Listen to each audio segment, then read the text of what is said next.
بسم الله الرحمن الرحيم. الحمد لله الذي أنزل على عبده الكتاب ولم يجعل له عوجا قيما لينذر بأسا شديدا من لدنه ويبشر المؤمنين الذين يعملون الصالحات أن لهم أجرا حسنا ماكثين فيه أبدا وينذر الذين قالوا اتخذ الله ولدا ما لهم به من علم ولا لآبائهم كبرت كلمة تخرج من أفواههم إن يقولون إلا كذبا فلعلك باخع نفسك على آثارهم إن لم يؤمنوا بهذا الحديث أسفا إنا جعلنا ما على الأرض زينة لها لنبلوهم أيهم أحسن عملا وإنا لجاعلون ما عليها صعيدا جرزا أم حسبت أن أصحاب الكهف والرقيم كانوا من آياتنا عجبا إذ أوى الفتية إلى الكهف فقالوا ربنا آتنا من لدنك رحمة وهيئ لنا من أمرنا رشدا فضربنا على آذانهم في الكهف سنين عددا ثم بعثناهم لنعلم أي الحزبين أحصى لما لبثوا أمدا نحن نقص عليك نبأهم بالحق إنهم فتية آمنوا بربهم وزدناهم هدى وربطنا على قلوبهم إذ قاموا فقالوا ربنا رب السماوات والأرض لن ندعو من دونه إلها لقد قلنا إذا شططا هؤلاء قومنا اتخذوا من دونه آلهة لولا يأتون عليهم بسلطان بين فمن أظلم ممن افترى على الله كذبا وإذ اعتزلتموهم وما يعبدون إلا الله فأووا إلى الكهف ينشر لكم ربكم من رحمته ويهيئ لكم من أمركم مرفقا وترى الشمس إذا طلعت تزاور عن كهفهم ذات اليمين وإذا غربت تقرضهم ذات الشمال وهم في فجوة منه ذلك من آيات الله من يهد الله فهو المهتد ومن يضلل فلن تجد له وليا مرشدا وتحسبهم أيقاظا وهم رقود ونقلبهم ذات اليمين وذات الشمال وكلبهم باسط ذراعيه بالوصيد لو اطلعت عليهم لوليت منهم فرارا ولملئت منهم رعبا وكذلك بعثناهم ليتساءلوا بينهم قال قائل منهم كم لبثتم قالوا لبثنا يوما أو بعض يوم قالوا ربكم أعلم بما لبثتم فابعثوا أحدكم بورقكم هذه إلى المدينة فلينظر أيها أزكى طعاما فليأتكم برزق منه وليتلطف ولا يشعرن بكم أحدا إنهم إن يظهروا عليكم يرجموكم أو يعيدوكم في ملتهم ولن تفلحوا إذا أبدا وكذلك أعثرنا عليهم ليعلموا أن وعد الله حق وأن الساعة لا ريب فيها إذ يتنازعون بينهم أمرهم فقالوا ابنوا عليهم بنيانا ربهم أعلم بهم قال الذين غلبوا على أمرهم لنتخذن عليهم مسجدا سيقولون ثلاثة رابعهم كلبهم ويقولون خمسة سادسهم كلبهم رجما بالغيب ويقولون سبعة وثامنهم كلبهم قل ربي أعلم بعدتهم ما يعلمهم إلا قليل فلا تمار فيهم إلا مراء ظاهرا ولا تستفت فيهم منهم أحدا ولا تقولن لشيء إني فاعل ذلك غدا إلا أن يشاء الله واذكر ربك إذا نسيت وقل عسى أن يهديني ربي لأقرب من هذا رشدا ولبثوا في كهفهم 300 سنين وازدادوا 9 قل الله أعلم بما لبثوا له غيب السماوات والأرض أبصر به وأسمع ما لهم من دونه من ولي ولا يشرك في حكمه أحدا واتل ما أوحي إليك من كتاب ربك لا مبدل لكلماته ولن تجد من دونه ملتحدا واصبر نفسك مع الذين يدعون ربهم بالغداة والعشي يريدون وجهه ولا تعد عيناك عنهم تريد زينة الحياة الدنيا ولا تطع من أغفلنا قلبه عن ذكرنا واتبع هواه وكان أمره فرطا وقل الحق من ربكم فمن شاء فليؤمن ومن شاء فليكفر إنا أعتدنا للظالمين نارا أحاط بهم سرادقها وإن يستغيثوا يغاثوا بماء كالمهل يشوي الوجوه بئس الشراب وساءت مرتفقا إن الذين آمنوا وعملوا الصالحات إنا لا نضيع أجر من أحسن عملا أولئك لهم جنات عدن تجري من تحتهم الأنهار يحلون فيها من أساور من ذهب ويلبسون ثيابا خضرا من سندس واستبرق متكئين فيها على الأرائك نعم الثواب وحسنت مرتفقا واضرب لهم مثل الرجلين جعلنا لأحدهما جنتين من أعناب وحففناهما بنخل وجعلنا بينهما زرعا كلتا الجنتين آتت أكلها ولم تظلم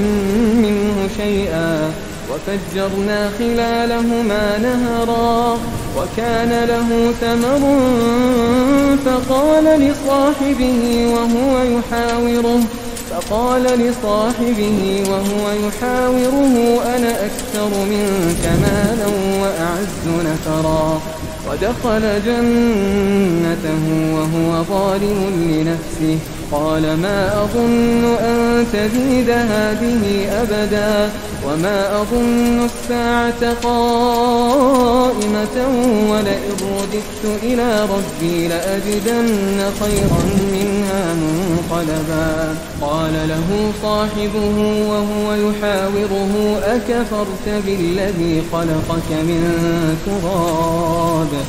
أكفرت بالذي خلقك من تراب ثم من نطفة ثم سواك رجلا لكن هو الله ربي ولا أشرك بربي أحدا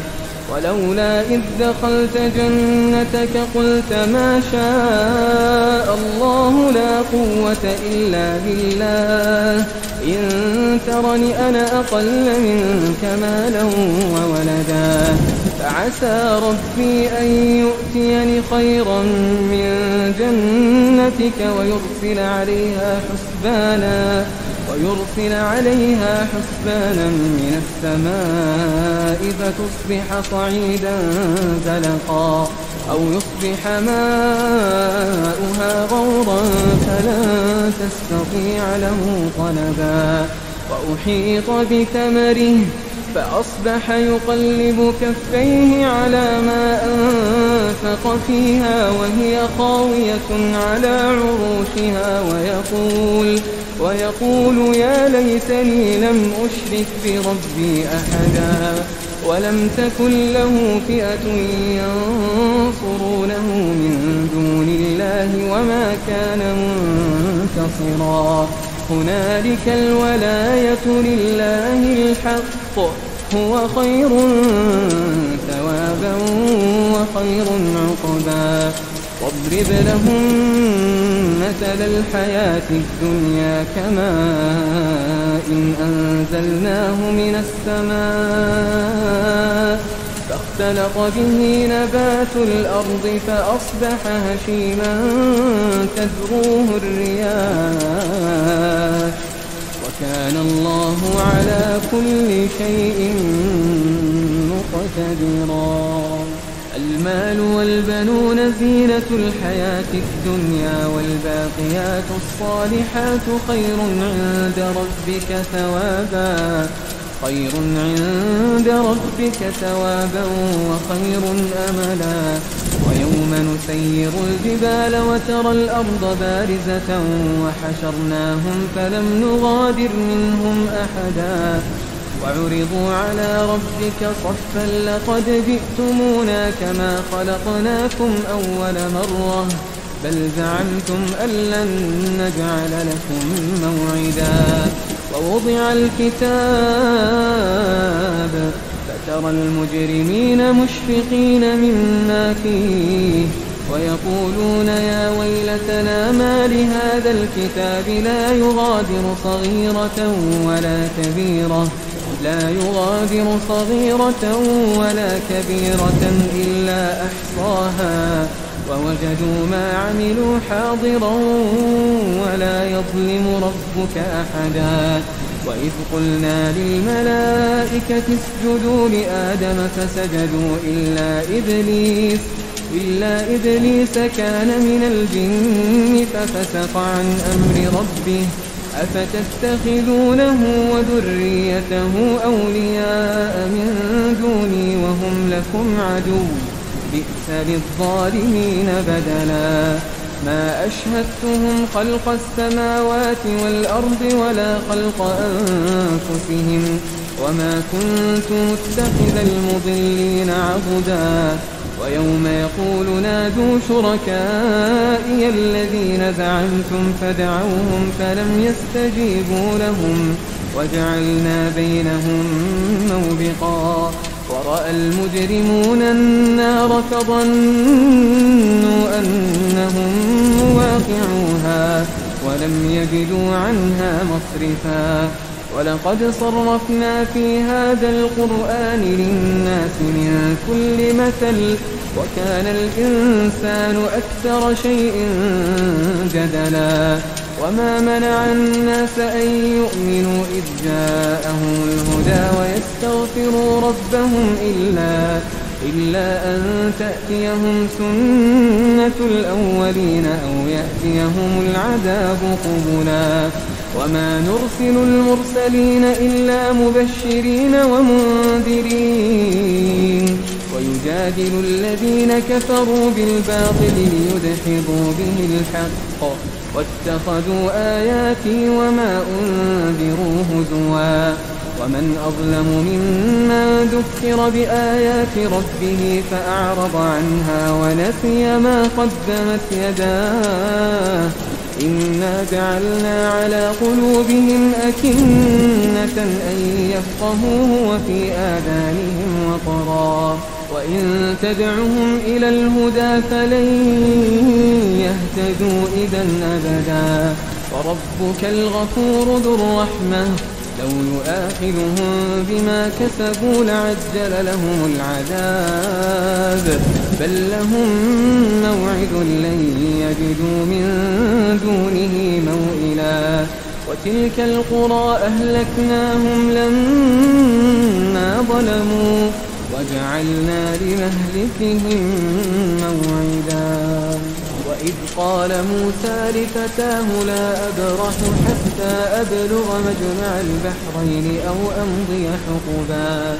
فلما بلغا مجمع بينهما نسيا حوتهما فاتخذ سبيله في البحر سربا فلما جاوزا قال لفتاه آتنا غداءنا لقد لقينا من سفرنا هذا نصبا قال أرأيت إذا وينا إلى الصخرة فإني نسيت الحوت وما أنسانيه إلا الشيطان أن أذكره واتخذ سبيله في البحر عجبا قال ذلك ما كنا نبغي فارتدا على آثارهما قصصا فوجدا عبدا من عبادنا آتيناه رحمة من عندنا وعلمناه من لدنا علما قال له موسى هل أتبعك على أن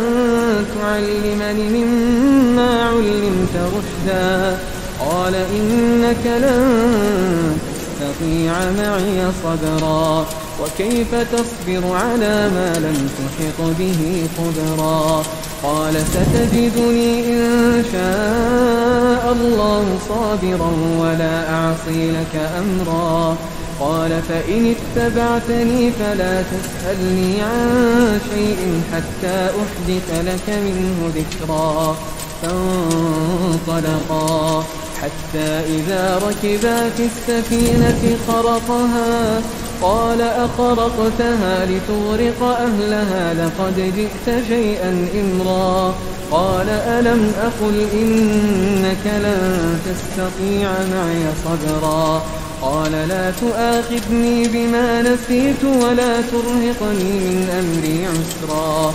فانطلقا حتى إذا لقيا غلاما فقتله قال أقتلت نفسا زكية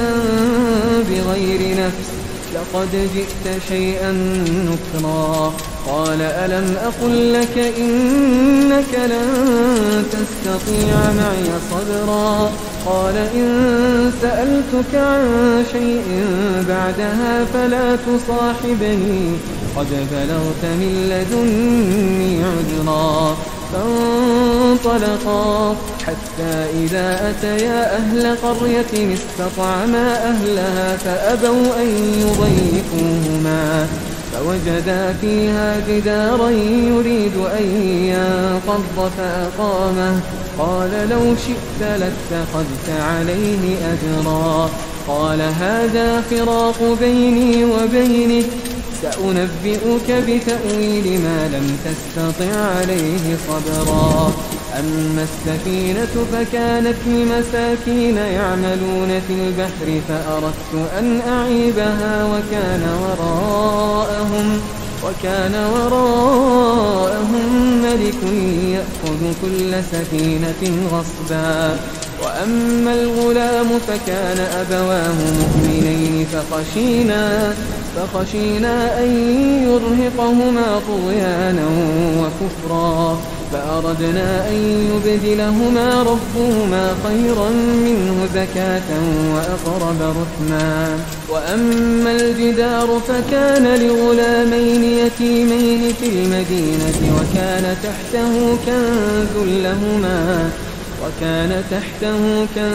لهما وكان أبوهما صالحا فأراد ربك أن يبلغا أشدهما ويستخرجا كنزهما رحمة من ربك وما فعلته عن أمري ذلك تأويل ما لم تسطع عليه صبرا ويسألونك عن ذي القرنين قل سأتلو عليكم منه ذكرا إنا مكنا له في الأرض وآتيناه من كل شيء سببا فأتبع سببا حتى إذا بلغ مغرب الشمس وجدها تغرب في عين حمئة ووجد عندها قوما قلنا يا ذا القرنين إما أن تعذب وإما أن تستخذ فيهم حسنا قال أما من ظلم فسوف نعذبه ثم يرد إلى ربه فيعذبه عذابا نكرا وأما من آمن وعمل صالحا فله جزاء الحسنى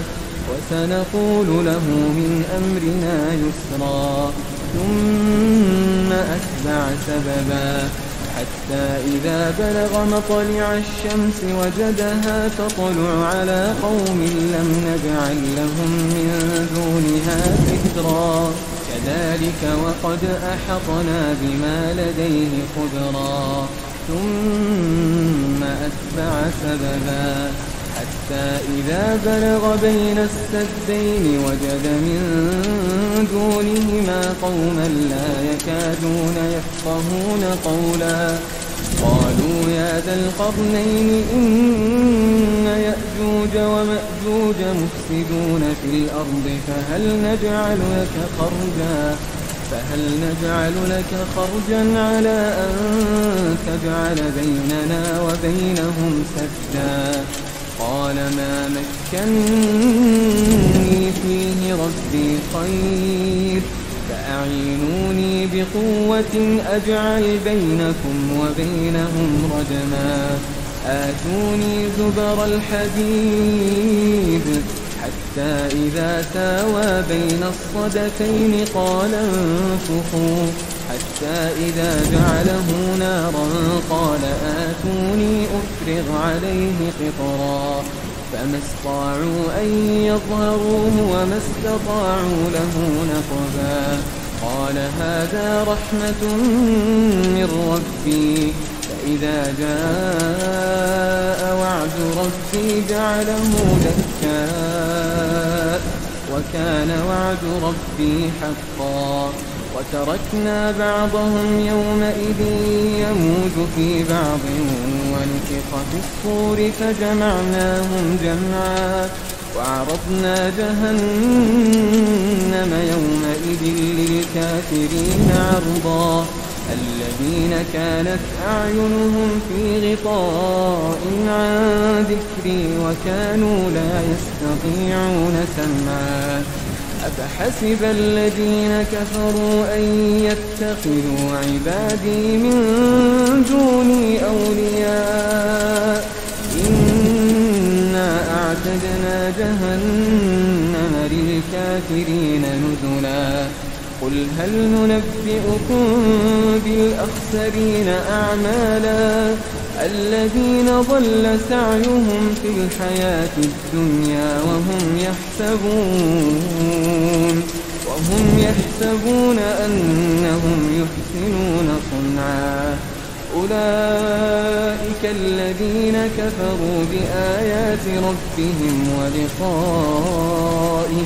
فحبطت أعمالهم فلا نقيم لهم يوم القيامة وزنا ذلك جزاؤهم جهنم بما كفروا واتخذوا آياتي ورسلي هزوا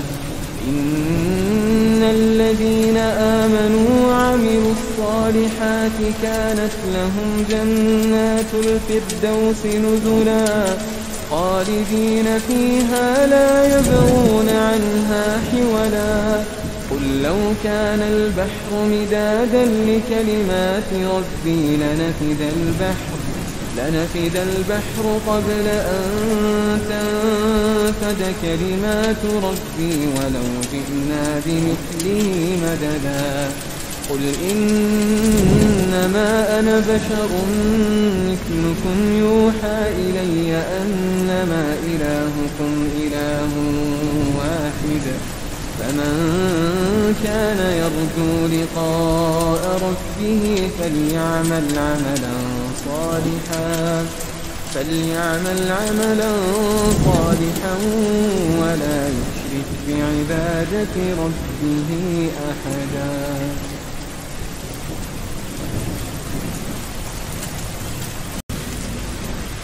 بسم الله الرحمن الرحيم.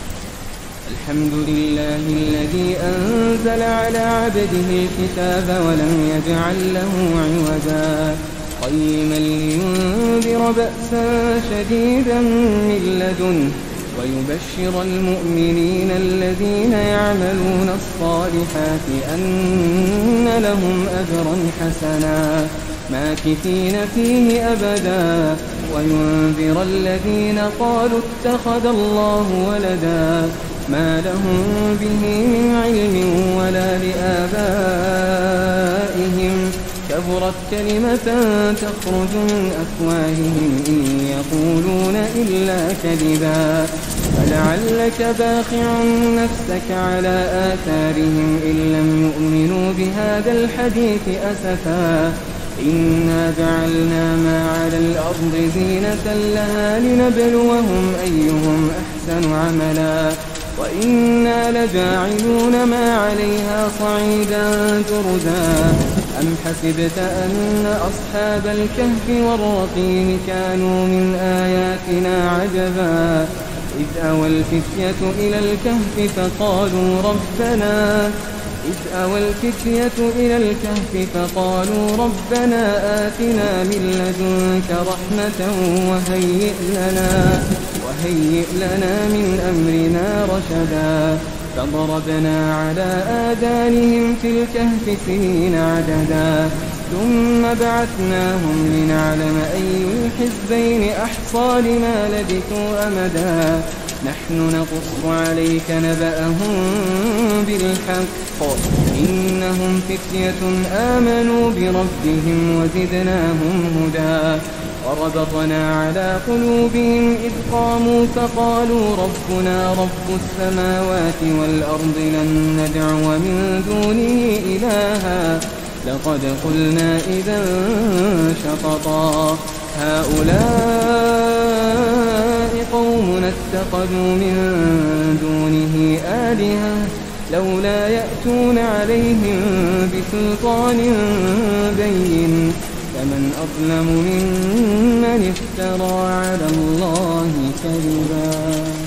وإذ اعتزلتموهم وما يعبدون إلا الله فأووا إلى الكهف ينشر لكم ربكم من رحمته ويهيئ لكم من أمركم مرفقا وترى الشمس إذا طلعت تزاور عن كهفهم ذات اليمين وإذا غربت تقرضهم ذات الشمال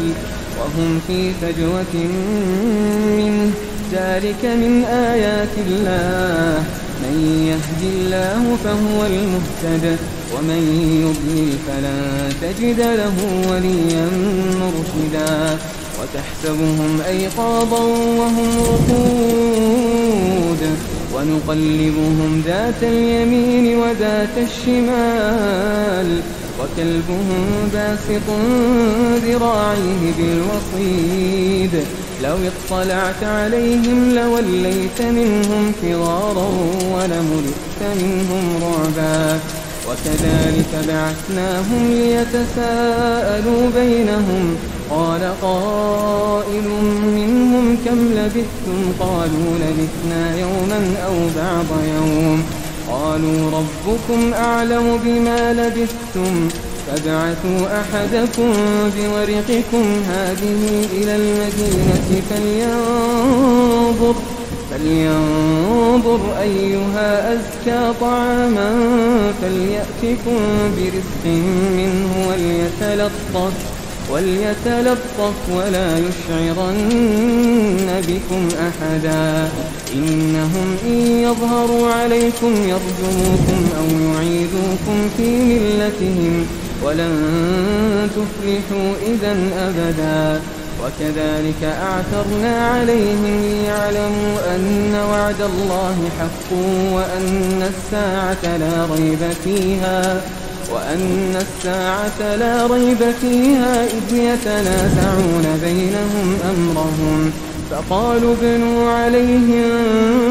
بنيانا ربهم أعلم بهم قال الذين غلبوا على أمرهم لنتخذن عليهم مسجدا سيقولون ثلاثة رابعهم كلبهم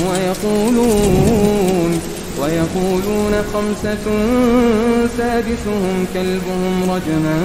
بالغيب ويقولون سبعة وثامنهم كلبهم قل ربي أعلم بعدتهم ما يعلمهم إلا قليل فلا تمار فيهم إلا مراء ظاهرا ولا تستفت فيهم منهم أحدا ولا تقولن لشيء إني فاعل ذلك غدا إلا أن يشاء الله واذكر ربك إذا نسيت وقل عسى أن يهديني ربي لأقرب من هذا رشدا ولبثوا في كهفهم 300 سنين وازدادوا 9 قل الله أعلم بما لبثوا له غيب السماوات والأرض أبصر به وأسمع ما لهم من دونه من ولي ولا يشرك في حكمه أحدا واتل ما أوحي إليك من كتاب ربك لا مبدل لكلماته ولن تجد من دونه ملتحدا واصبر نفسك مع الذين يدعون ربهم بالغداة والعشي يريدون وجهه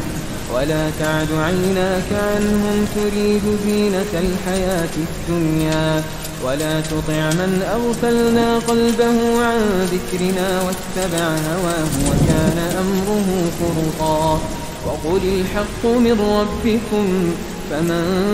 شاء فليؤمن ومن شاء فليكفر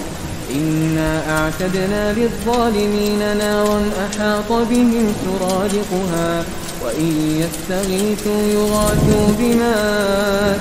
كالمهل يشوي الوجوه بئس الشراب وساءت مرتفقا إن الذين آمنوا وعملوا الصالحات إنا لا نضيع أجر من أحسن عملا أولئك لهم جنات عدن تجري من تحتهم الأنهار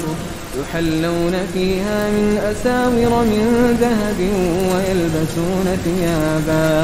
ويلبسون ثيابا خضرا من سندس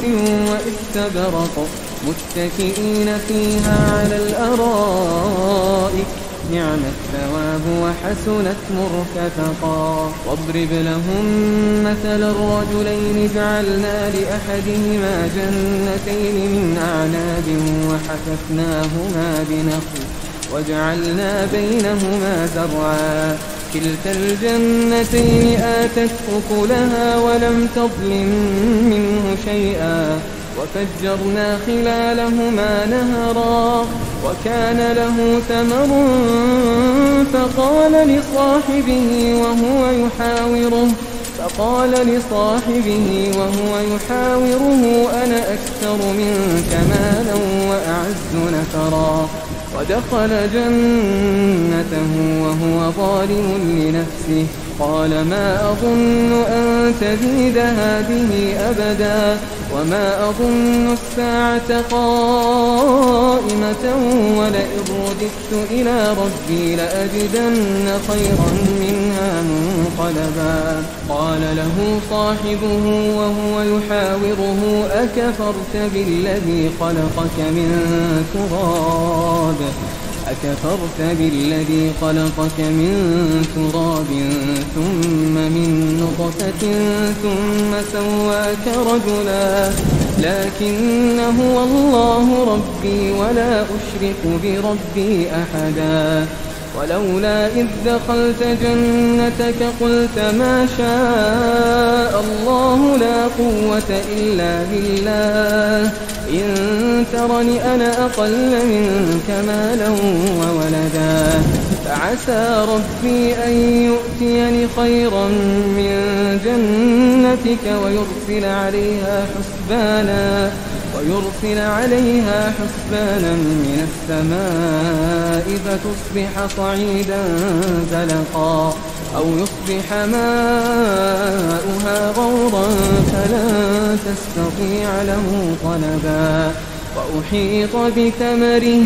فأصبح يقلب كفيه على ما أنفق فيها وهي خاوية على عروشها ويقول يا ليتني لم أشرك بربي أحدا ولم تكن له فئة ينصرونه من دون الله وما كان منتصرا هنالك الولاية لله الحق هو خير ثوابا وخير عقبا واضرب لهم مثل الحياة الدنيا كماء أنزلناه من السماء فاختلط به نبات الأرض فأصبح هشيما تذروه الرياح وكان الله على كل شيء مقتدرا المال والبنون زينة الحياة الدنيا والباقيات الصالحات خير عند ربك ثوابا وخير أملا ويوم نسير الجبال وترى الأرض بارزة وحشرناهم فلم نغادر منهم أحدا وعرضوا على ربك صفا لقد جئتمونا كما خلقناكم أول مرة بل زعمتم أن لن نجعل لكم موعدا ووضع الكتاب فترى المجرمين مشفقين مما فيه ويقولون يا ويلتنا ما لهذا الكتاب لا يغادر صغيرة ولا كبيرة إلا أحصاها ووجدوا ما عملوا حاضرا ولا يظلم ربك أحدا وإذ قلنا للملائكة اسجدوا لآدم فسجدوا إلا إبليس كان من الجن ففسق عن أمر ربه أفتتخذونه وذريته أولياء من دوني وهم لكم عدو بئس للظالمين بدلا ما أشهدتهم خلق السماوات والأرض ولا خلق أنفسهم وما كنت متخذ المضلين عضدا ويوم يقول نادوا شركائي الذين زعمتم فدعوهم فلم يستجيبوا لهم وجعلنا بينهم موبقا ورأى المجرمون النار فظنوا أنهم مواقعوها ولم يجدوا عنها مصرفا ولقد صرفنا في هذا القرآن للناس من كل مثل وكان الإنسان أكثر شيء جدلا وما منع الناس أن يؤمنوا إذ جاءهم الهدى ويستغفروا ربهم إلا أن تأتيهم سنة الأولين أو يأتيهم العذاب قبلا وما نرسل المرسلين إلا مبشرين ومنذرين ويجادل الذين كفروا بالباطل ليدحضوا به الحق واتخذوا آياتي وما أنذروا هزوا ومن أظلم ممن ذكر بآيات ربه فأعرض عنها ونسي ما قدمت يداه إنا جعلنا على قلوبهم أكنة أن يفقهوه وفي آذانهم وقرا وإن تدعهم إلى الهدى فلن يهتدوا إذا أبدا وربك الغفور ذو الرحمة لو يؤاخذهم بما كسبوا لعجل لهم العذاب بل لهم موعد لن يجدوا من دونه موئلا وتلك القرى أهلكناهم لما ظلموا وجعلنا لمهلكهم موعدا وإذ قال موسى لفتاه لا أبرح حتى أبلغ مجمع البحرين أو أمضي حقبا فلما بلغا مجمع بينهما نسيا حوتهما فاتخذ سبيله في البحر سربا فلما جاوزا قال لفتاه آتنا غداءنا لقد لقينا من سفرنا هذا نصبا قال أرأيت إذا وينا إلى الصخرة فإني نسيت الحوت وما أنسانيه إلا الشيطان أن أذكره واتخذ سبيله في البحر عجبا قال ذلك ما كنا نبغي فارتدا على آثارهما قصصا فوجدا عبدا من عبادنا آتيناه رحمة من عندنا وعلمناه من لدنا علما قال له موسى هل أتبعك على أن تعلمني مما علمت رشدا قال إنك لن تستطيع معي صبرا وكيف تصبر على ما لم تحط به خبرا قال ستجدني إن شاء الله صابرا ولا أعصي لك أمرا قال فإن اتبعتني فلا تسألني عن شيء حتى أحدث لك منه ذكرا فانطلقا حتى إذا ركبا في السفينة خرقها قال أخرقتها لتغرق أهلها لقد جئت شيئا إمرا قال ألم أقل إنك لن تستطيع معي صبرا قال لا تؤاخذني بما نسيت ولا ترهقني من أمري عسرا فانطلقا حتى إذا لقيا غلاما فقتله قال أقتلت نفسا زكية بغير نفس لقد جئت شيئا نكرا قال ألم أقل لك إنك لن تستطيع معي صبرا قال إن سألتك عن شيء بعدها فلا تصاحبني قد بلغت من لدني عذرا فانطلقا حتى إذا أتيا أهل قرية استطعما أهلها فأبوا أن يضيفوهما فوجدا فيها جدارا يريد أن ينقض فأقامه قال لو شئت لاتخذت عليه أجرا قال هذا فراق بيني وبينك سأنبئك بتأويل ما لم تستطع عليه صبرا أما السفينة فكانت لمساكين يعملون في البحر فأردت أن أعيبها وكان وراءهم ملك يأخذ كل سفينة غصبا وأما الغلام فكان أبواه مؤمنين فخشينا أن يرهقهما طغيانا وكفرا فأردنا أن يبدلهما ربهما خيرا منه زكاة وأقرب رحما وأما الجدار فكان لغلامين يتيمين في المدينة وكان تحته كنز لهما وكان تحته كنز لهما وكان أبوهما صالحا فأراد ربك أن يبلغا أشدهما ويستخرجا كنزهما رحمة من ربك وما فعلته عن أمري ذلك تأويل ما لم تسطع عليه صبرا ويسألونك عن ذي القرنين قل سأتلو عليكم منه ذكرا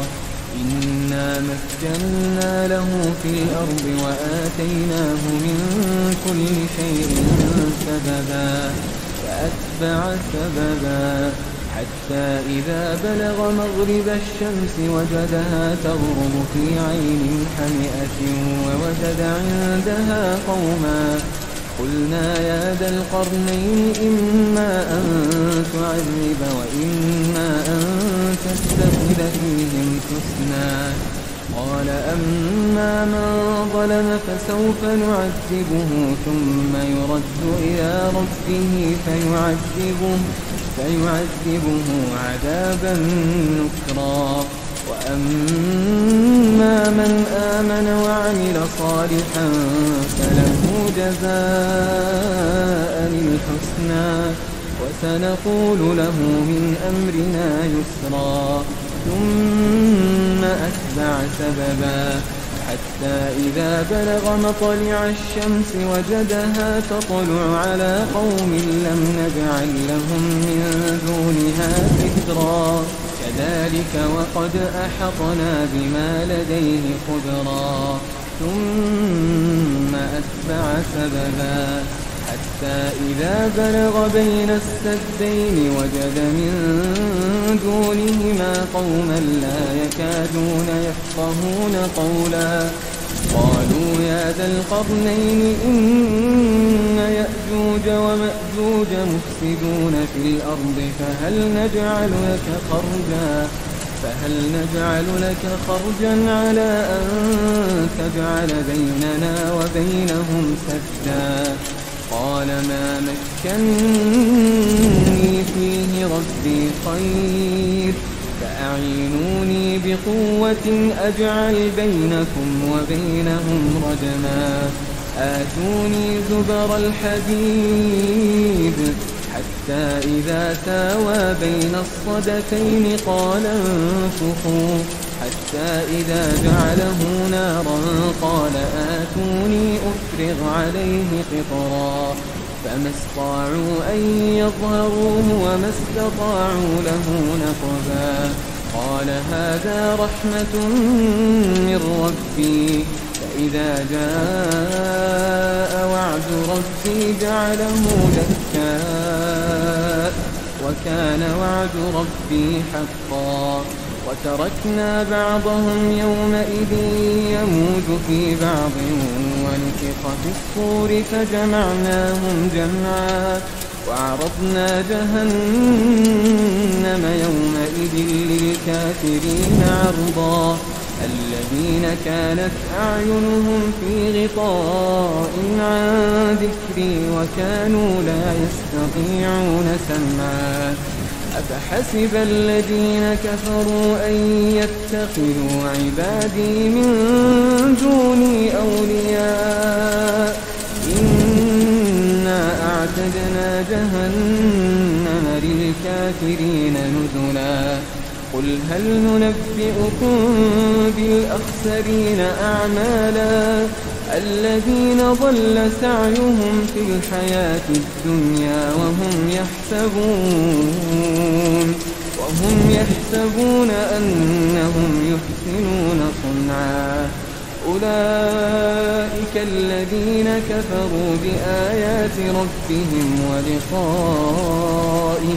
فحبطت أعمالهم فلا نقيم لهم يوم القيامة وزنا ذلك جزاؤهم جهنم بما كفروا واتخذوا آياتي ورسلي هزوا إن الذين آمنوا وعملوا الصالحات كانت لهم جنات الفردوس نزلا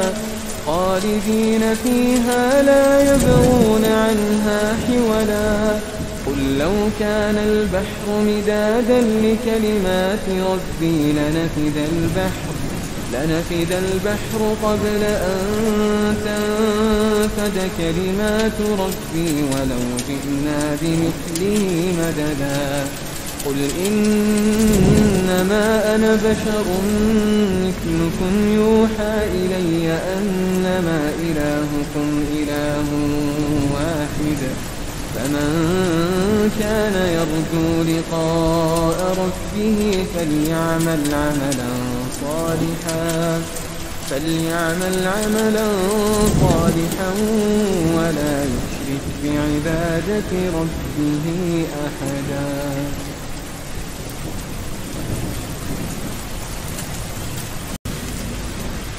بسم الله الرحمن الرحيم. الحمد لله الذي أنزل على عبده الكتاب ولم يجعل له عوجا قيما لينذر بأسا شديدا من لدنه ويبشر المؤمنين الذين يعملون الصالحات أن لهم أجرا حسنا ماكثين فيه أبدا وينذر الذين قالوا اتخذ الله ولدا ما لهم به من علم ولا لآبائهم كبرت كلمة تخرج من أفواههم إن يقولون إلا كذبا فلعلك باخع نفسك على آثارهم إن لم يؤمنوا بهذا الحديث أسفا إنا جعلنا ما على الأرض زينة لها لنبلوهم أيهم أحسن عملا وإنا لجاعلون ما عليها صعيدا جرزا أم حسبت أن أصحاب الكهف والرقيم كانوا من آياتنا عجبا إذ أوى الفتية إلى الكهف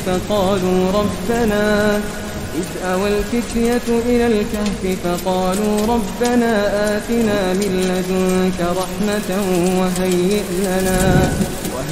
لنا من أمرنا رشدا فضربنا على آذانهم في الكهف سنين عددا ثم بعثناهم لنعلم أي الحزبين أحصى لما لبثوا أمدا نحن نقص عليك نبأهم بالحق إنهم فتية آمنوا بربهم وزدناهم هدى وربطنا على قلوبهم إذ قاموا فقالوا ربنا رب السماوات والأرض لن ندعو من دونه إلها لقد قلنا إذا شططا هؤلاء قوم اتخذوا من دونه آلهة لولا يأتون عليهم بسلطان بين فمن أظلم ممن افترى على الله كذبا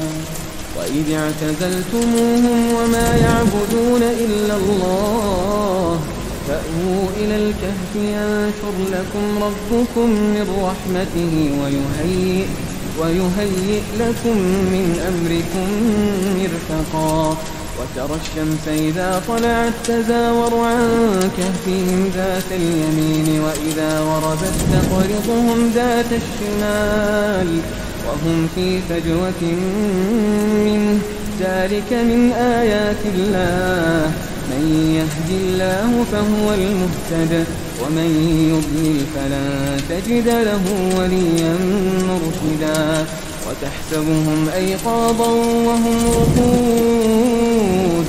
ونقلبهم ذات اليمين وذات الشمال وكلبهم باسط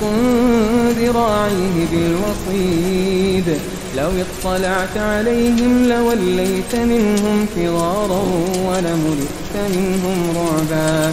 وكذلك بعثناهم ليتساءلوا بينهم قال قائل منهم كم لبثتم قالوا لبثنا يوما أو بعض يوم قالوا ربكم أعلم بما لبثتم فابعثوا أحدكم بورقكم هذه إلى المدينة فلينظر أيها أزكى طعاما فليأتكم برزق منه وليتلطف ولا يشعرن بكم أحدا إنهم إن يظهروا عليكم يرجموكم أو يعيدوكم في ملتهم ولن تفلحوا إذا أبدا وكذلك أعثرنا عليهم ليعلموا أن وعد الله حق وأن الساعة لا ريب فيها إذ يتنازعون بينهم أمرهم فقالوا ابنوا عليهم بنيانا ربهم أعلم بهم قال الذين غلبوا على أمرهم لنتخذن عليهم مسجدا سيقولون ثلاثة رابعهم كلبهم ويقولون خمسة سادسهم كلبهم رجما بالغيب ويقولون سبعة وثامنهم كلبهم قل ربي أعلم بعدتهم ما يعلمهم إلا قليل فلا تمار فيهم إلا مراء ظاهرا ولا تستفت فيهم منهم أحدا ولا تقولن لشيء إني فاعل ذلك غدا إلا أن يشاء الله واذكر ربك إذا نسيت وقل عسى أن يهديني ربي لأقرب من هذا رشدا ولبثوا في كهفهم 300 سنين وازدادوا 9 قل الله أعلم بما لبثوا له غيب السماوات والأرض أبصر به وأسمع ما لهم من دونه من ولي ولا يشرك في حكمه أحدا واتل ما أوحي إليك من كتاب ربك لا مبدل لكلماته ولن تجد من دونه ملتحدا واصبر نفسك مع الذين يدعون ربهم بالغداة والعشي يريدون وجهه ولا تعد عيناك عنهم تريد زينة الحياة الدنيا ولا تطع من أغفلنا قلبه عن ذكرنا واتبع هواه وكان أمره فرطا وقل الحق من ربكم فمن شاء فليؤمن ومن شاء فليكفر إنا أعتدنا للظالمين نارا أحاط بهم سرادقها وإن يستغيثوا يغاثوا بماء كالمهل يشوي الوجوه بئس الشراب وساءت مرتفقا إن الذين آمنوا وعملوا الصالحات إنا لا نضيع أجر من أحسن عملا أولئك لهم جنات عدن تجري من تحتهم الأنهار يحلون فيها من أساور من ذهب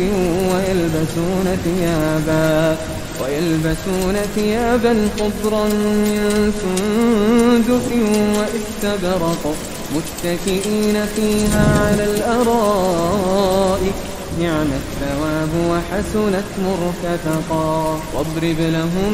مثل الرجلين جعلنا لأحدهما جنتين من أعناب وحففناهما بنخل وجعلنا بينهما زرعا كلتا الجنتين آتت أكلها ولم تظلم منه شيئا وفجرنا خلالهما نهرا وكان له ثمر فقال لصاحبه وهو يحاوره أنا أكثر منك مالا وأعز نفرا ودخل جنته وهو ظالم لنفسه قال ما أظن أن تبيد هذه أبدا وما أظن الساعة قائمة ولئن رددت إلى ربي لأجدن خيرا منها منقلبا قال له صاحبه وهو يحاوره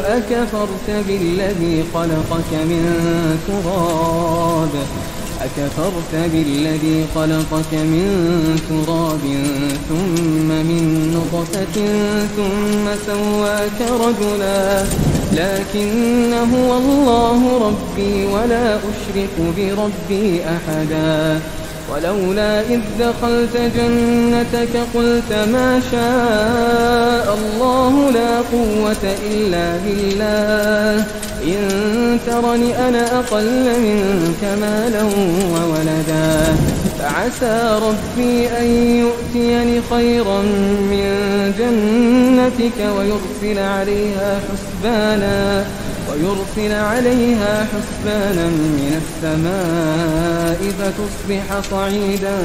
زلقا أو يصبح ماؤها غورا فلن تستطيع له طلبا وأحيط بثمره فأصبح يقلب كفيه على ما أنفق فيها وهي خاوية على عروشها ويقول يا ليتني لم أشرك بربي أحدا ولم تكن له فئة ينصرونه من دون الله وما كان منتصرا هنالك الولاية لله الحق هو خير ثوابا وخير عقبا واضرب لهم مثل الحياة الدنيا كماء أنزلناه من السماء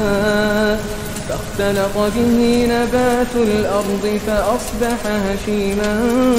تذروه الرياح وكان الله على كل شيء مقتدرا المال والبنون زينة الحياة الدنيا والباقيات الصالحات خير عند ربك ثوابا وخير أملا ويوم نسير الجبال وترى الأرض بارزة وحشرناهم فلم نغادر منهم أحدا وعرضوا على ربك صفا لقد جئتمونا كما خلقناكم أول مرة بل زعمتم أن لن نجعل لكم موعدا ووضع الكتاب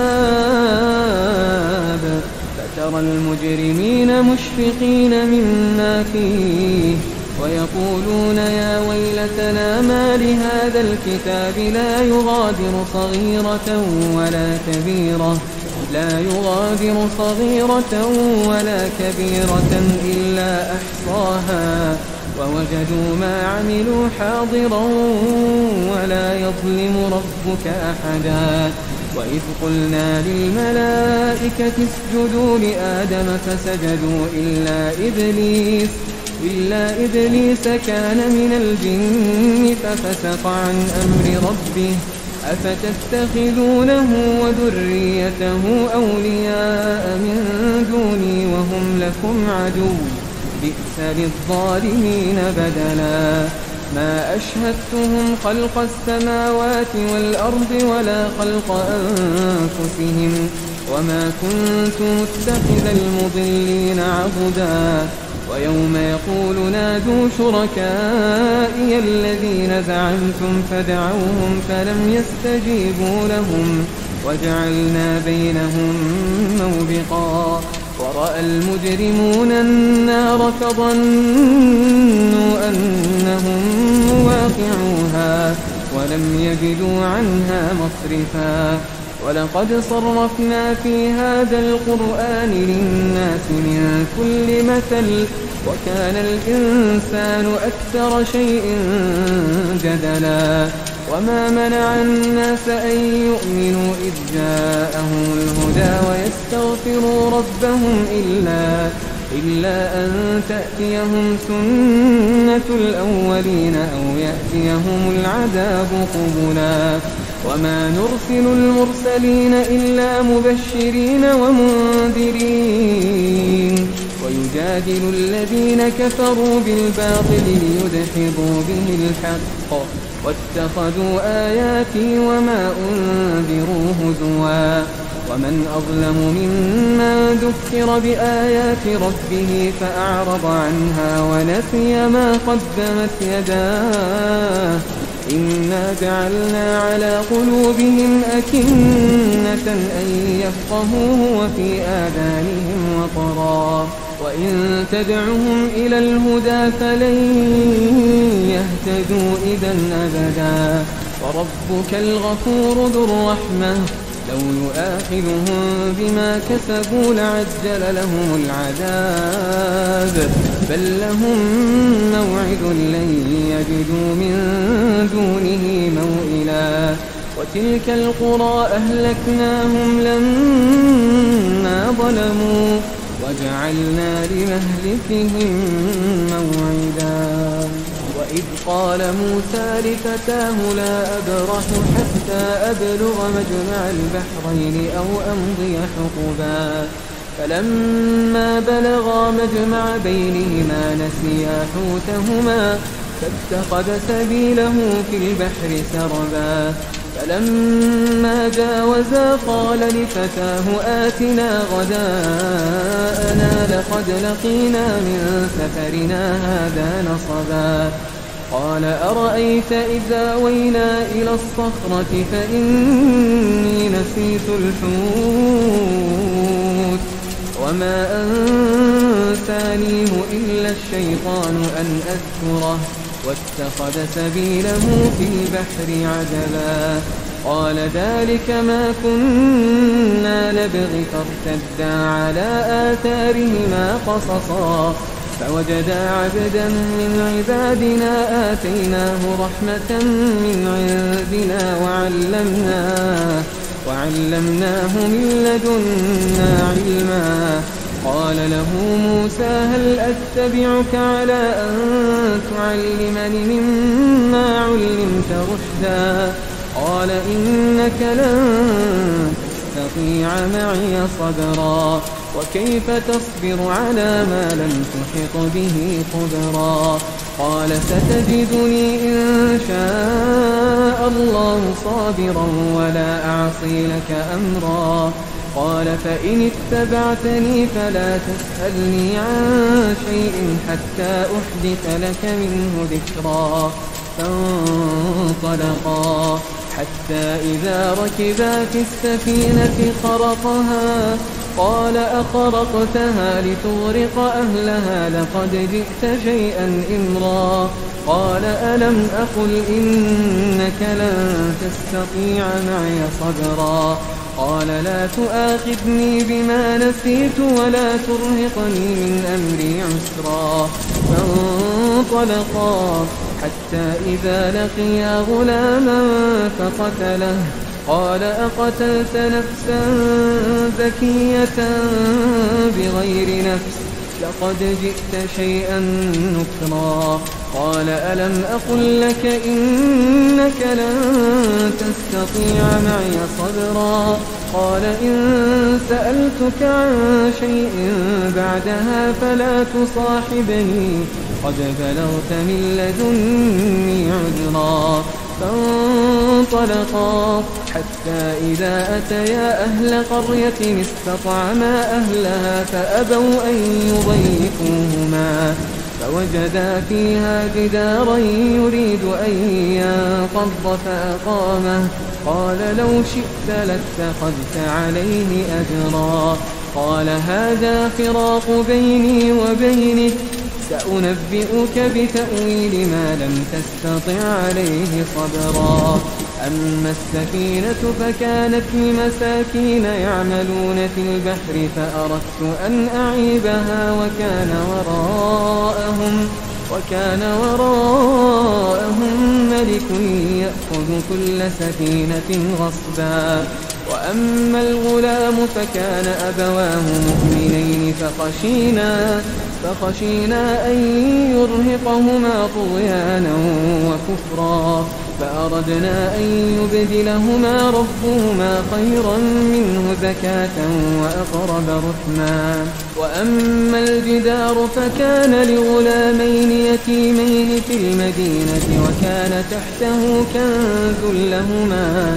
وكان تحته كنز لهما وكان أبوهما صالحا فأراد ربك أن يبلغا أشدهما ويستخرجا كنزهما رحمة من ربك وما فعلته عن أمري ذلك تأويل ما لم تسطع عليه صبرا. ويسألونك عن ذي القرنين قل سأتلو عليكم منه ذكرا إنا مكنا له في الأرض وآتيناه من كل شيء سببا فأتبع سببا حتى إذا بلغ مغرب الشمس وجدها تغرب في عين حمئة ووجد عندها قوما قلنا يا ذا القرنين إما أن تعذب وإما أن تستخذ فيهم حسنا قال أما من ظلم فسوف نعذبه ثم يرد إلى ربه فيعذبه عذابا نكرا وأما من آمن وعمل صالحا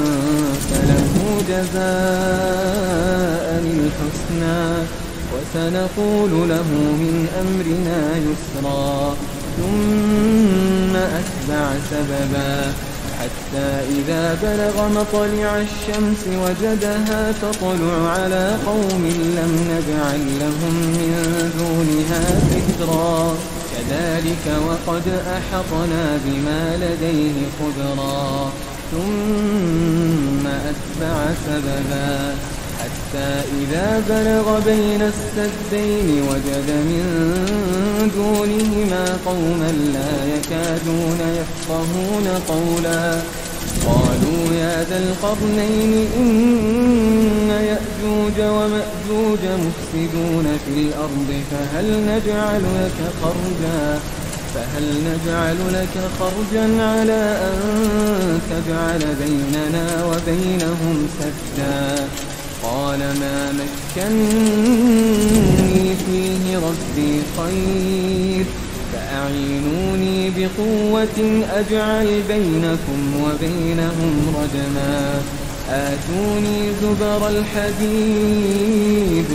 حتى إذا ساوى بين الصدفين قال انفخوا حتى إذا جعله نارا قال آتوني أفرغ عليه قطرا فما استطاعوا أن يظهروه وما استطاعوا له نقبا قال هذا رحمة من ربي فإذا جاء وعد ربي جعله دكا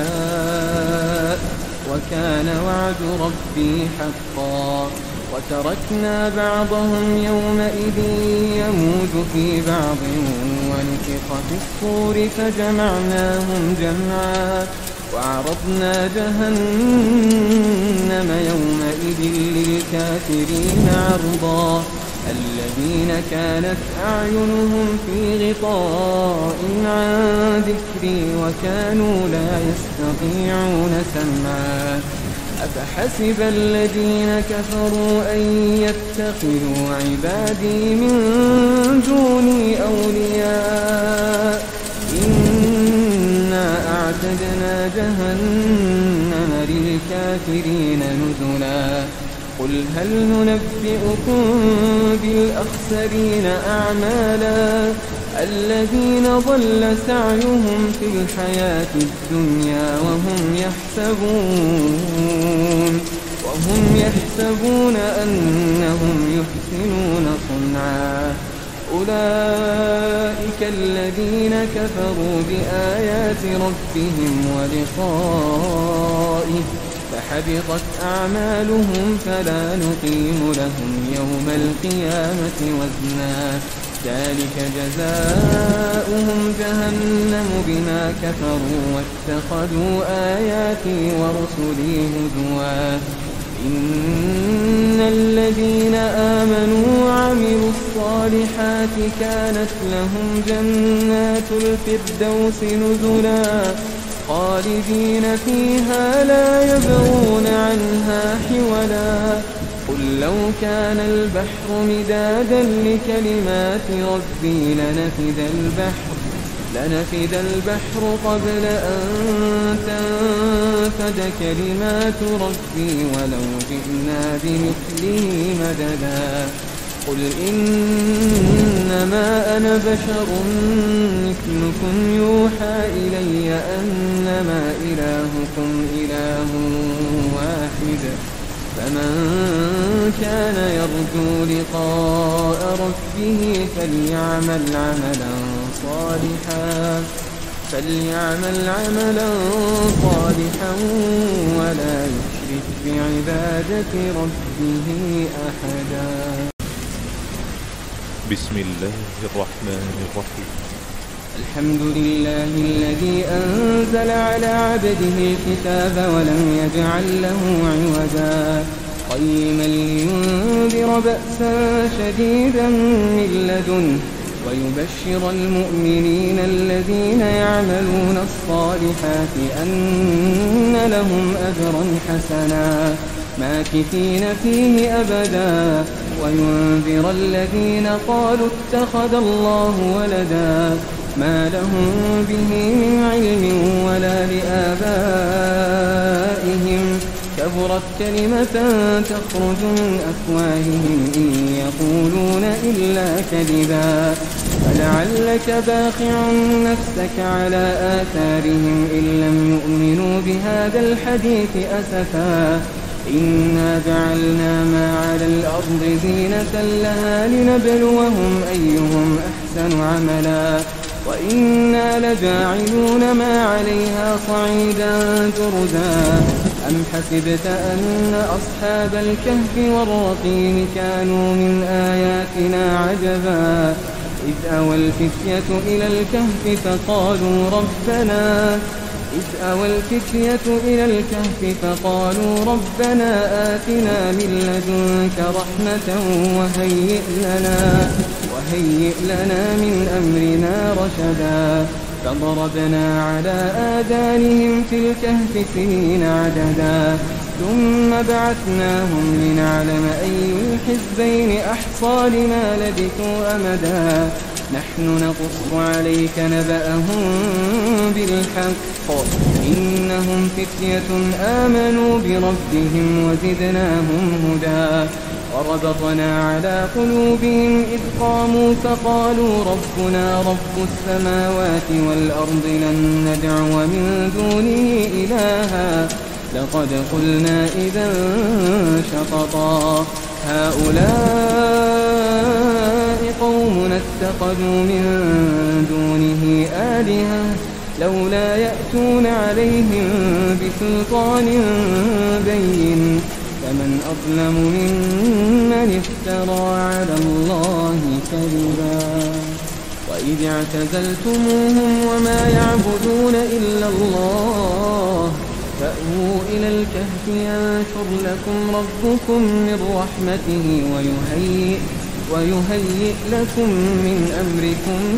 مرفقا وترى الشمس إذا طلعت تزاور عن كهفهم ذات اليمين وإذا غربت تقرضهم ذات الشمال وهم في فجوة منه ذلك من آيات الله من يهد الله فهو المهتد ومن يضلل فلن تجد له وليا مرشدا وتحسبهم أيقاظا وهم رقود ونقلبهم ذات اليمين وذات الشمال وكلبهم باسط ذراعيه بالوصيد لو اطلعت عليهم لوليت منهم فرارا ولملئت منهم رعبا وكذلك بعثناهم ليتساءلوا بينهم قال قائل منهم كم لبثتم قالوا لبثنا يوما أو بعض يوم قالوا ربكم أعلم بما لبثتم فابعثوا أحدكم بورقكم هذه إلى المدينة فلينظر أيها أزكى طعاما فليأتكم برزق منه وليتلطف ولا يشعرن بكم أحدا إنهم إن يظهروا عليكم يرجموكم أو يعيدوكم في ملتهم ولن تفلحوا إذا أبدا وكذلك أعثرنا عليهم ليعلموا أن وعد الله حق وأن الساعة لا ريب فيها إذ يتنازعون بينهم أمرهم فقالوا ابنوا عليهم بنيانا ربهم أعلم بهم قال الذين غلبوا على أمرهم لنتخذن عليهم مسجدا سيقولون ثلاثة رابعهم كلبهم ويقولون خمسة سادسهم كلبهم رجما بالغيب ويقولون سبعة وثامنهم كلبهم قل ربي أعلم بعدتهم ما يعلمهم إلا قليل فلا تمار فيهم إلا مراء ظاهرا ولا تستفت فيهم منهم أحدا ولا تقولن لشيء إني فاعل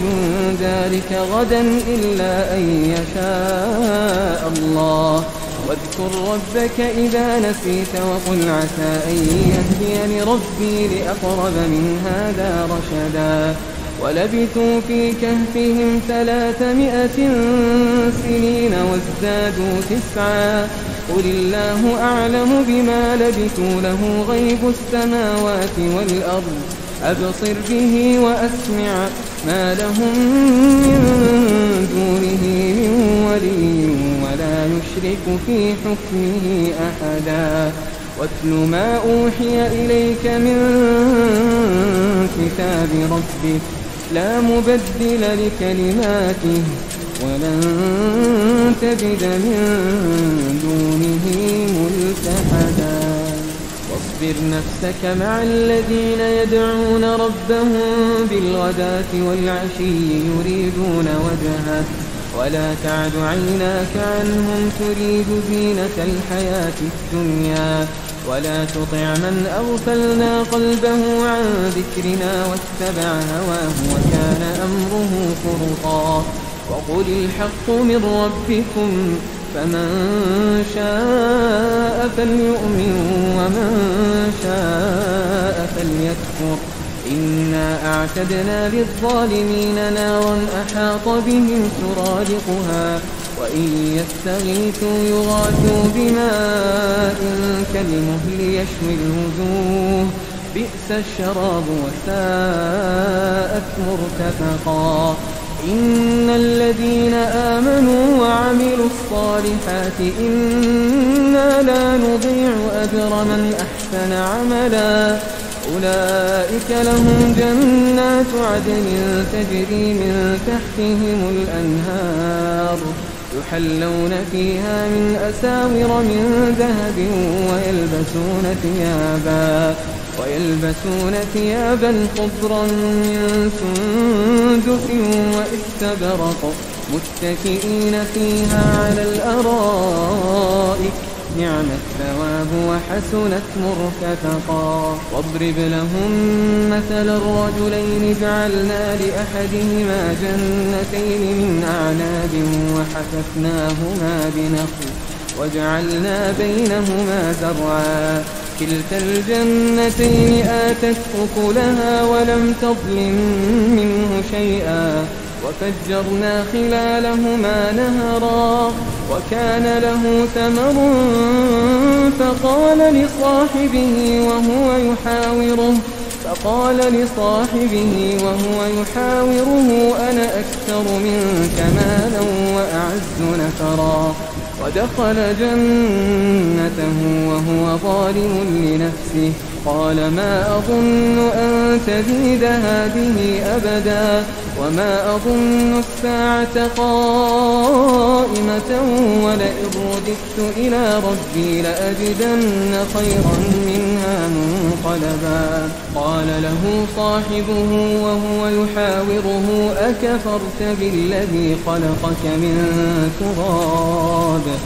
أكفرت بالذي خلقك من تراب ثم من نطفة ثم سواك رجلا لكن هو الله ربي ولا أشرك بربي أحدا ولولا إذ دخلت جنتك قلت ما شاء الله لا قوة إلا بالله إن ترني أنا أقل منك مالا وولدا فعسى ربي أن يؤتيني خيرا من جنتك ويرسل عليها حسبانا من السماء فتصبح صعيدا زلقا أو يصبح ماؤها غورا فلن تستطيع له طلبا وأحيط بثمره فأصبح يقلب كفيه على ما أنفق فيها وهي خاوية على عروشها ويقول يا ليتني لم أشرك بربي أحدا ولم تكن له فئة ينصرونه من دون الله وما كان منتصرا هنالك الولاية لله الحق هو خير ثوابا وخير عقبا واضرب لهم مثل الحياة الدنيا كماء أنزلناه من السماء فاختلط به نبات الأرض فأصبح هشيما تذروه الرياح وكان الله على كل شيء مقتدرا المال والبنون زينة الحياة الدنيا والباقيات الصالحات خير عند ربك ثوابا وخير أملا ويوم نسير الجبال وترى الأرض بارزة وحشرناهم فلم نغادر منهم أحدا وعرضوا على ربك صفا لقد جئتمونا كما خلقناكم أول مرة بل زعمتم أن لن نجعل لكم موعدا ووضع الكتاب فترى المجرمين مشفقين مما فيه ويقولون يا ويلتنا ما لهذا الكتاب لا يغادر صغيرة ولا كبيرة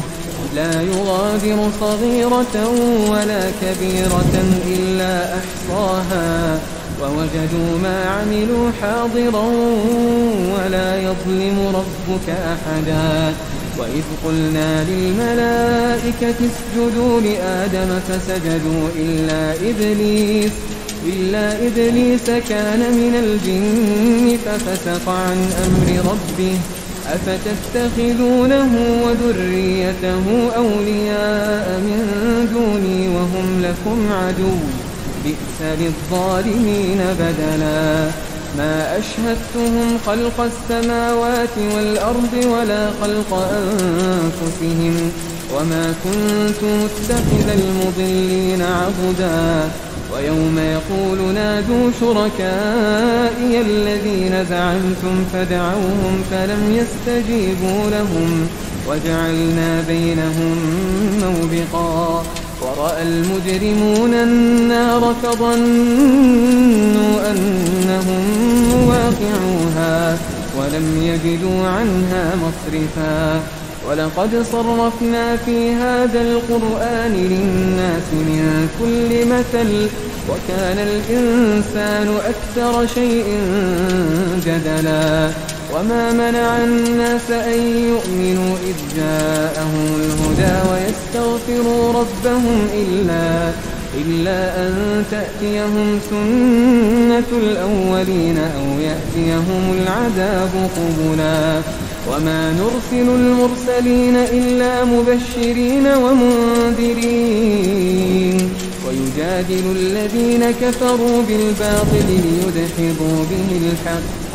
واتخذوا آياتي وما أنذروا هزوا ومن أظلم ممن ذكر بآيات ربه فأعرض عنها ونسي ما قدمت يداه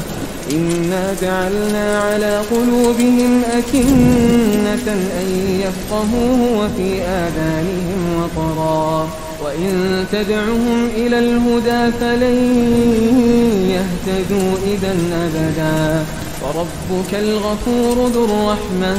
لو يؤاخذهم بما كسبوا لعجل لهم العذاب بل لهم موعد لن يجدوا من دونه موئلا وتلك القرى أهلكناهم لما ظلموا وجعلنا لمهلكهم موعدا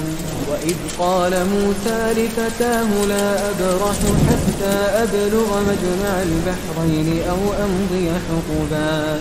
فلما بلغا مجمع بينهما نسيا حوتهما فاتخذ سبيله في البحر سربا فلما جاوزا قال لفتاه آتنا غداءنا لقد لقينا من سفرنا هذا نصبا قال أرأيت إذا وينا إلى الصخرة فإني نسيت الحوت وما أنسانيه إلا الشيطان أن أذكره واتخذ سبيله في البحر عجبا قال ذلك ما كنا نبغي فارتدا على آثارهما قصصا فوجدا عبدا من عبادنا آتيناه رحمة من عندنا وعلمناه من لدنا علما قال له موسى هل أتبعك على أن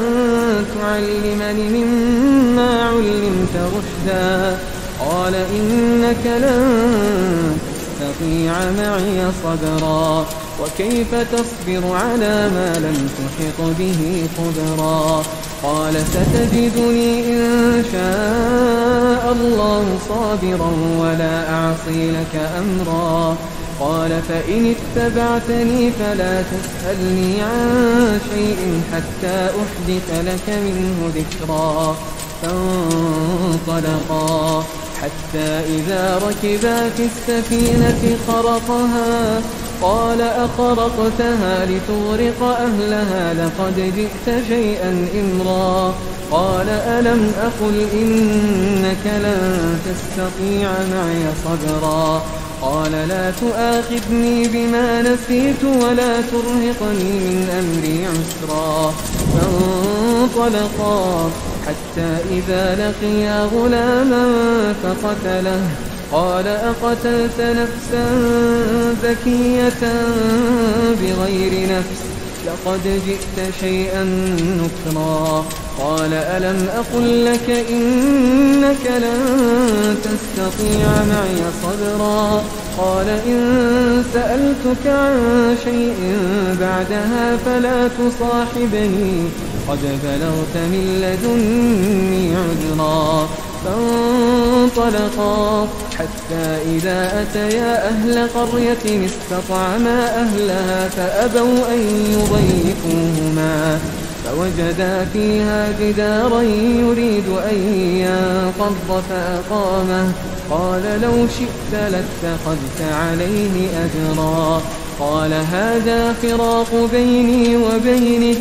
سأنبئك بتأويل ما لم تستطع عليه صبرا أما السفينة فكانت لمساكين يعملون في البحر فأردت أن أعيبها وكان وراءهم ملك يأخذ كل سفينة غصبا. وأما الغلام فكان أبواه مؤمنين فخشينا أن يرهقهما طغيانا وكفرا فأردنا أن يبدلهما ربهما خيرا منه زكاة وأقرب رحما. وأما الجدار فكان لغلامين يتيمين في المدينة وكان تحته كنز لهما وكان أبوهما صالحا فأراد ربك أن يبلغا أشدهما ويستخرجا كنزهما رحمة من ربك وما فعلته عن أمري ذلك تأويل ما لم تسطع عليه صبرا. ويسألونك عن ذي القرنين قل سأتلو عليكم منه ذكرا. إنا مكنا له في الأرض وآتيناه من كل شيء سببا فأتبع سببا حتى إذا بلغ مغرب الشمس وجدها تغرب في عين حمئة ووجد عندها قوما قلنا يا ذا القرنين إما أن تعذب وإما أن تستخذ فيهم حسنا. قال أما من ظلم فسوف نعذبه ثم يرد إلى ربه فيعذبه عذابا نكرا. وأما من آمن وعمل صالحا فله جزاء الحسنى وسنقول له من أمرنا يسرا. ثم أتبع سببا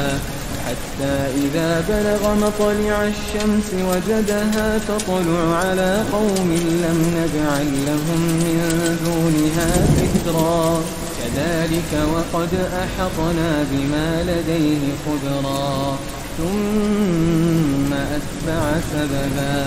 حتى إذا بلغ بين السدين وجد من دونهما قوما لا يكادون يفقهون قولا. قالوا يا ذا القرنين إن يأجوج ومأجوج مفسدون في الأرض فهل نجعل لك خرجا على أن تجعل بيننا وبينهم سدا. قال ما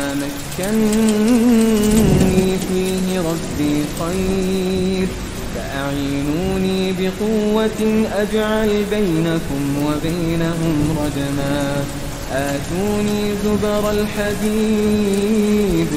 حتى إذا ساوى بين الصدفين قال انفخوا حتى إذا جعله نارا قال آتوني أفرغ عليه قطرا.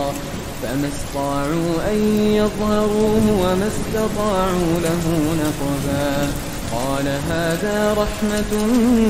من ربي فإذا جاء وعد ربي جعله دكا وكان وعد ربي حقا. وتركنا بعضهم يومئذ يموج في بعض ونفخ في الصور فجمعناهم جمعا. وعرضنا جهنم يومئذ للكافرين عرضا. الذين كانت أعينهم في غطاء عن ذكري وكانوا لا يستطيعون سمعا.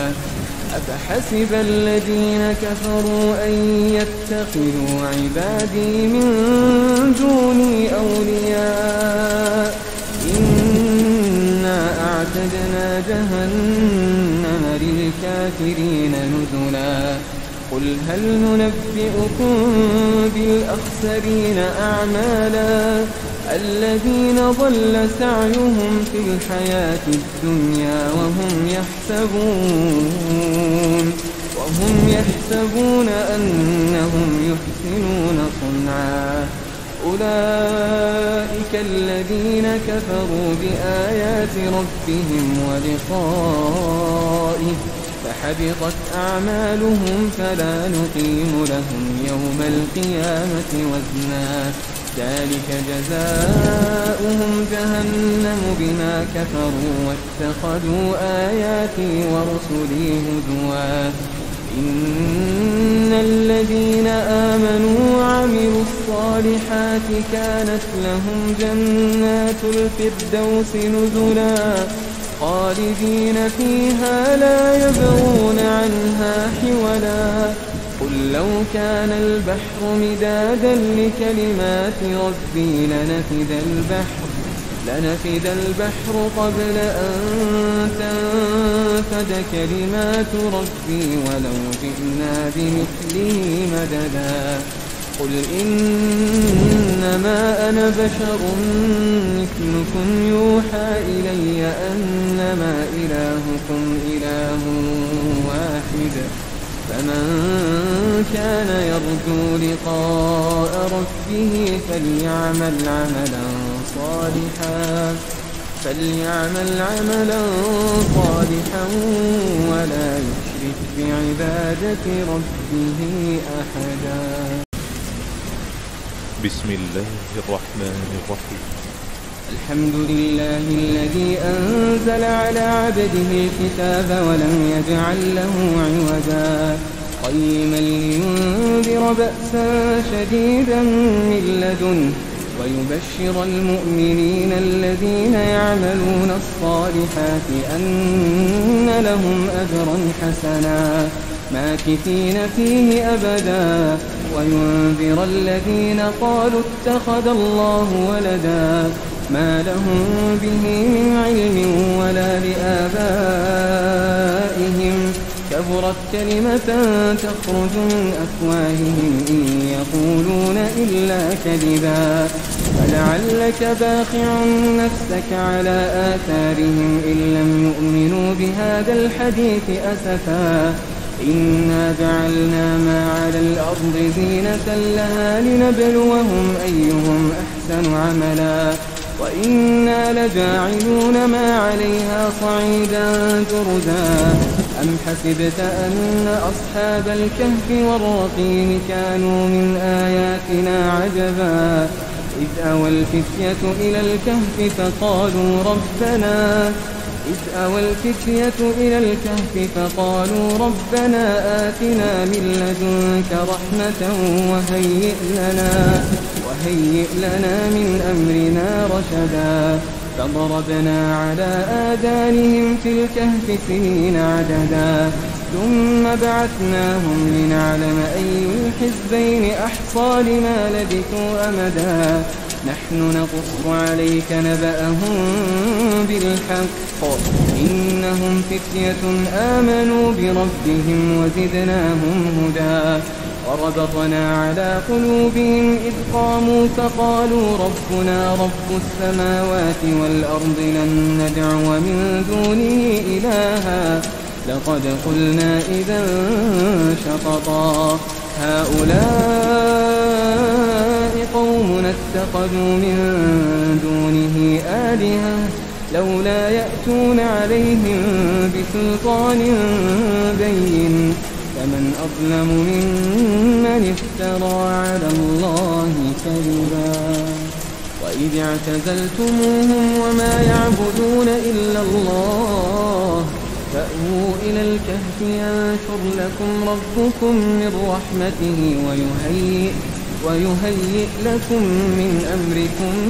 مرفقا وترى الشمس إذا طلعت تزاور عن كهفهم ذات اليمين وإذا غربت تقرضهم ذات الشمال وهم في فجوة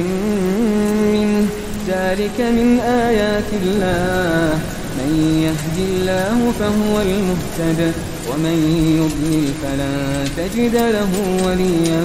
مرشدا وتحسبهم أيقاظا وهم رقود ونقلبهم ذات اليمين وذات الشمال وكلبهم باسط ذراعيه بالوصيد لو اطلعت عليهم لوليت منهم فرارا ولملئت منهم رعبا وكذلك بعثناهم ليتساءلوا بينهم قال قائل منهم كم لبثتم قالوا لبثنا يوما أو بعض يوم قالوا ربكم أعلم بما لبثتم فابعثوا أحدكم بورقكم هذه إلى المدينة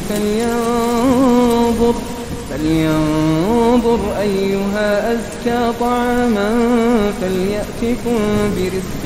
منه وليتلطف ولا يشعرن بكم أحدا إنهم إن يظهروا عليكم يرجموكم أو يعيدوكم في ملتهم ولن تفلحوا إذا أبدا وكذلك أعثرنا عليهم ليعلموا أن وعد الله حق وأن الساعة لا ريب فيها إذ يتنازعون بينهم أمرهم فقالوا ابنوا عليهم بنيانا ربهم أعلم بهم قال الذين غلبوا على أمرهم لنتخذن عليهم مسجدا سيقولون ثلاثة رابعهم كلبهم ويقولون خمسة سادسهم كلبهم رجما بالغيب ويقولون سبعة وثامنهم كلبهم قل ربي أعلم بعدتهم ما يعلمهم إلا قليل فلا تمار فيهم إلا مراء ظاهرا ولا تستفت فيهم منهم أحدا ولا تقولن لشيء إني فاعل ذلك غدا إلا أن يشاء الله واذكر ربك إذا نسيت وقل عسى أن يهديني ربي لأقرب من هذا رشدا ولبثوا في كهفهم 300 سنين وازدادوا 9 قل الله أعلم بما لبثوا له غيب السماوات والأرض أبصر به وأسمع ما لهم من دونه من ولي ولا يشرك في حكمه أحدا واتل ما أوحي إليك من كتاب ربك لا مبدل لكلماته ولن تجد من دونه ملتحدا واصبر نفسك مع الذين يدعون ربهم بالغداة والعشي يريدون وجهه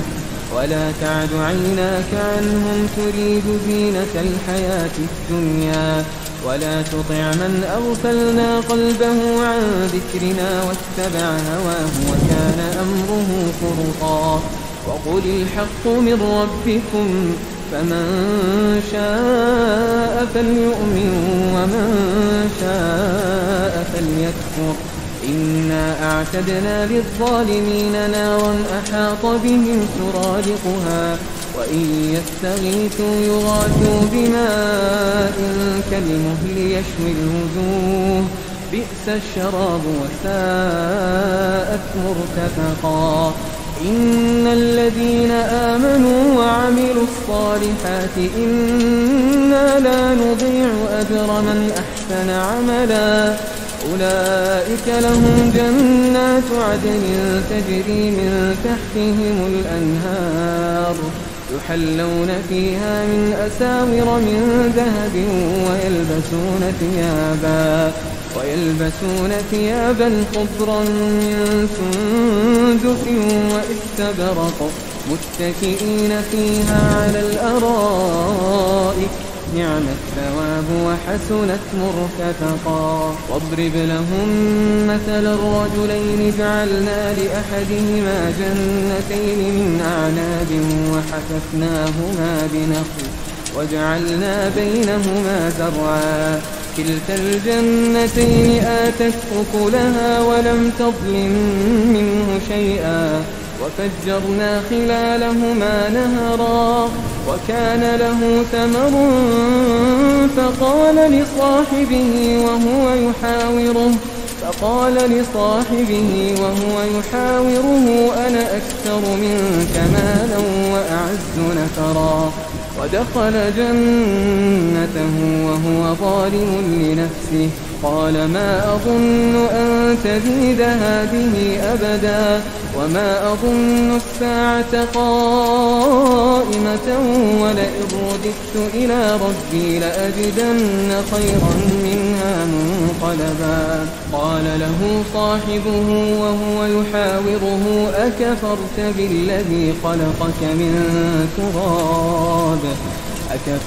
بالذي خلقك من تراب ثم من نطفة ثم سواك رجلا لكن هو الله ربي ولا أشرك بربي أحدا ولولا إذ دخلت جنتك قلت ما شاء الله لا قوة إلا بالله إن ترني أنا أقل منك مالا وولدا فعسى ربي أن يؤتيني خيرا من جنتك ويرسل عليها حسبانا من السماء فتصبح صعيدا زلقا أو يصبح ماؤها غورا فلن تستطيع له طلبا وأحيط بثمره فأصبح يقلب كفيه على ما أنفق فيها وهي خاوية على عروشها ويقول يا ليتني لم أشرك بربي أحدا ولم تكن له فئة ينصرونه من دون الله وما كان منتصرا هنالك الولاية لله الحق هو خير ثوابا وخير عقبا واضرب لهم مثل الحياة الدنيا كماء أنزلناه من السماء فاختلط به نبات الأرض فأصبح هشيما تذروه الرياح وكان الله على كل شيء مقتدرا المال والبنون زينة الحياة الدنيا والباقيات الصالحات خير عند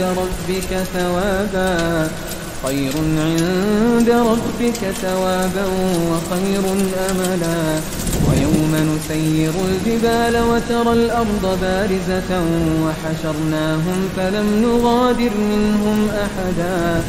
وعرضوا على ربك صفا لقد جئتمونا كما خلقناكم أول مرة بل زعمتم أن لن نجعل لكم موعدا ووضع الكتاب فترى المجرمين مشفقين مما فيه ويقولون يا ويلتنا ما لهذا الكتاب لا يغادر صغيرة ولا كبيرة إلا أحصاها ووجدوا ما عملوا حاضرا ولا يظلم ربك أحدا وإذ قلنا للملائكة اسجدوا لآدم فسجدوا إلا إبليس كان من الجن ففسق عن أمر ربه أفتتخذونه وذريته أولياء من دوني وهم لكم عدو بئس للظالمين بدلا ما أشهدتهم خلق السماوات والأرض ولا خلق أنفسهم وما كنت متخذ المضلين عضدا ويوم يقول نادوا شركائي الذين زعمتم فدعوهم فلم يستجيبوا لهم وجعلنا بينهم موبقا ورأى المجرمون النار فظنوا أنهم مواقعوها ولم يجدوا عنها مصرفا ولقد صرفنا في هذا القرآن للناس من كل مثل وكان الإنسان أكثر شيء جدلا وما منع الناس أن يؤمنوا إذ جاءهم الهدى ويستغفروا ربهم إلا أن تأتيهم سنة الأولين أو يأتيهم العذاب قبلا وما نرسل المرسلين إلا مبشرين ومنذرين ويجادل الذين كفروا بالباطل ليدحضوا به الحق واتخذوا آياتي وما أنذروا هزوا ومن أظلم ممن ذكر بآيات ربه فأعرض عنها ونسي ما قدمت يداه إنا جعلنا على قلوبهم أكنة أن يفقهوه وفي آذانهم وقرا وإن تدعهم إلى الهدى فلن يهتدوا إذا أبدا وربك الغفور ذو الرحمة لو يؤاخذهم بما كسبوا لعجل لهم العذاب بل لهم موعد لن يجدوا من دونه موئلا وتلك القرى أهلكناهم لما ظلموا وجعلنا لمهلكهم موعدا وإذ قال موسى لفتاه لا أبرح حتى أبلغ مجمع البحرين أو أمضي حقبا فلما بلغا مجمع بينهما نسيا حوتهما فاتخذ سبيله في البحر سربا فلما جاوزا قال لفتاه آتنا غداءنا لقد لقينا من سفرنا هذا نصبا قال أرأيت إذا وينا إلى الصخرة فإني نسيت الحوت وما أنسانيه إلا الشيطان أن أذكره واتخذ سبيله في البحر عجبا قال ذلك ما كنا نبغي فارتدا على آثارهما قصصا فوجدا عبدا من عبادنا آتيناه رحمة من عندنا وعلمناه من لدنا علما قال له موسى هل أتبعك على أن تعلمني مما علمت رشدا قال إنك لن تستطيع معي صبرا وكيف تصبر على ما لم تحط به خبرا قال ستجدني إن شاء الله صابرا ولا أعصي لك أمرا قال فإن اتبعتني فلا تسألني عن شيء حتى أحدث لك منه ذكرا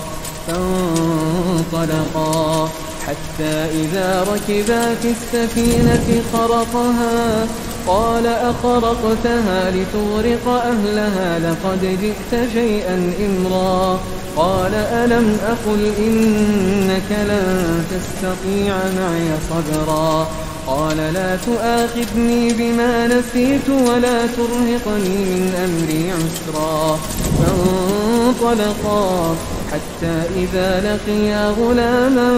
فقتله قال أقتلت نفسا زكية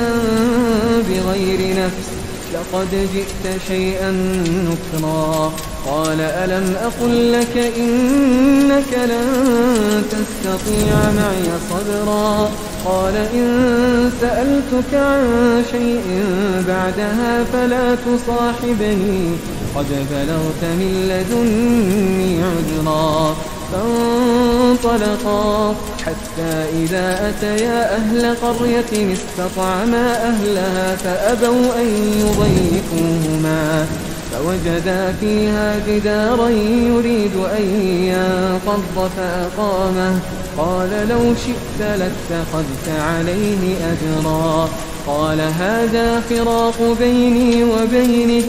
سأنبئك بتأويل ما لم تستطع عليه صبرا أما السفينة فكانت لمساكين يعملون في البحر فأردت أن أعيبها وكان وراءهم ملك يأخذ كل سفينة غصبا وأما الغلام فكان أبواه مؤمنين فخشينا أن يرهقهما طغيانا وكفرا فأردنا أن يبدلهما ربهما خيرا منه زكاة وأقرب رحما وأما الجدار فكان لغلامين يتيمين في المدينة وكان تحته كنز لهما وكان أبوهما صالحا فأراد ربك أن يبلغا أشدهما ويستخرجا كنزهما رحمة من ربك وما فعلته عن أمري ذلك تأويل ما لم تسطع عليه صبرا ويسألونك عن ذي القرنين قل سأتلو عليكم منه ذكرا إنا مكنا له في الأرض وآتيناه من كل شيء سببا فأتبع سببا حتى إذا بلغ مغرب الشمس وجدها تغرب في